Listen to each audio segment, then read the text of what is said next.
Sa kwentong ito, makikilala natin si Miguel, isang photographer na naghanap ng bagong simula sa Siargao matapos ang pagkawala ng kanyang asawa. Sa kanyang paglalakbay, makakatagpo siya ng isang misteryosong nilalang na magpapabago sa kanyang buhay magpakailanman. Ano nga ba ang lihim na dala ng nilalang na ito? Pakinggan ang buong kwento at alamin kung paano haharapin ni Miguel ang takot at misteryo sa isla ng Siargao. Magandang araw po sa inyo mga tagapakinig ng mga kwentong kababalaghan. Ako po si Miguel at nais ko pong ibahagi sa inyo ang isang kakaibang karanasan ko. Nakatira ako sa isang abalang lungsod dito sa Pilipinas. Matagal na akong nagtatrabaho bilang isang photographer at kasama ko sa buhay ang aking asawa na si Liza. Sa kasamaang palad, pumanaw siya kamakailan lamang at mula noon, hindi na ako nakakatulog ng maayos. Ang sakit ng kanyang pagkawala ay parang sugat na hindi gumagaling.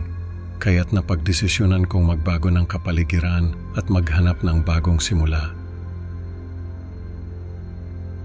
Ipinagbili ko ang lahat ng aking ari-arian, pati na ang aking paboritong camera. Bumili ako ng mga kagamitan mula sa isang kilalang tindahan ng outdoor gear sa Davao. Kailangan ko ng bagong simula. Sabi ko sa sarili ko habang pinagmamasdan ng mga kagamitan. Siargao, hintayin mo ako. 3 araw ang biyahe patungo sa Siargao. Habang papalapit kami sa isla, naramdaman ko ang kakaibang pag-asa. Sa wakas narating ko ang liblib na bahagi ng isla, malayo sa ingay ng lungsod at sa mga alaala ng aking nakaraan. Sa unang gabi ko sa Siargao, nagtayo ako ng kampo malapit sa tabing dagat. Ang tunog ng mga alon at ang malamig na simoy ng hangin ay nagbigay sa akin ng kapayapaan. Habang naglalakad-lakad ako sa tabing dagat, napansin ko ang kakaibang kislap sa tubig. Lumapit ako at nakita ko ang isang nilalang na may kakatuwang mga mata na tila naglalaman ng mga lihim na hindi ko mawari. Sino ka? Tanong ko ngunit walang sagot. Ang nilalang ay patuloy na nakatingin sa akin at naramdaman ko ang takot na gumapang sa aking katawan. Bigla akong nawalan ng malay. Nagising ako sa tabing dagat, nagtataka kung ano ang nangyari. Hindi ko alam kung totoo ba ang nakita ko o isa lamang itong masamang panaginip. Kinabukasan, iniiwasan ko ang tubig at nag-focus sa panghuhuli ng pagkain. Natuklasan ko ang isang lumang barko na nakalubog sa baybayin, ang MV Kalawakan. Nang papalapit ako, isang kakaibang lamig ang bumalot sa akin. Ito na ang magiging tahanan ko, sabi ko habang umaakyat sa barko. Sa loob nakita ko ang isang talaarawan na may misteryosong sulat. Ano kaya ang laman nito? Tanong ko habang binubuksan. Ang mga sulat ay naglalaman ng mga babala at kwento tungkol sa isang nilalang na nagbabantay sa isla.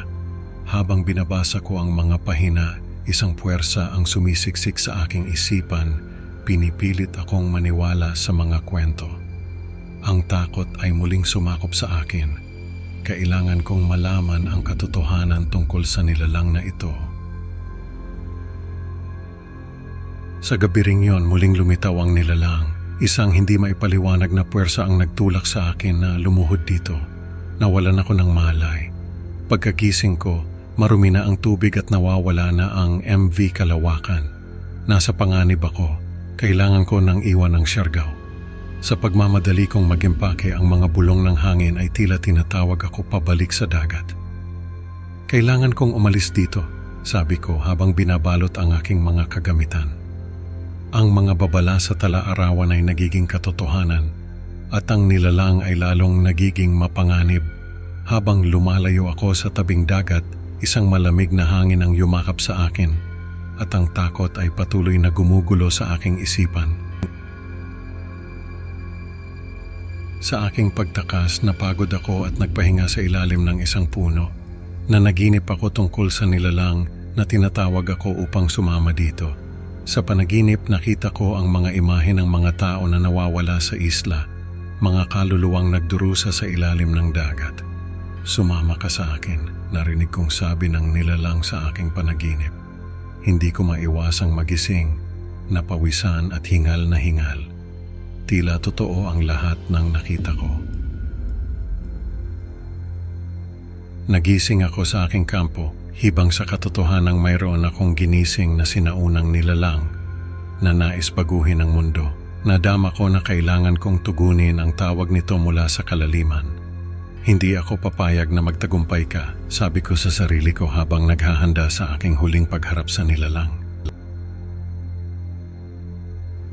Bumalik ako sa tabing dagat kung saan ko unang nakita ang nilalang. Habang papalapit ako sa tubig, naramdaman ko ang bigat ng bawat hakbang na tila may puwersang humihila sa akin pabalik. Hindi ako natatakot sa iyo, sabi ko habang nararamdaman ang matinding takot. Alam kong kailangan kong tapusin ito. Sa huling sandali, nagdesisyon akong isakripisyo ang aking sarili upang mapigilan ang nilalang. Sa aking pagtalon sa tubig, naramdaman ko ang malamig na yakap ng nilalang at unti-unting naglaho ang aking kamalayan. Habang lumulubog, nakita ko ang mga imahe ng mga kaluluwang dati biktima ng nilalang. Ang kanilang mga mukha ay puno ng pag-asa.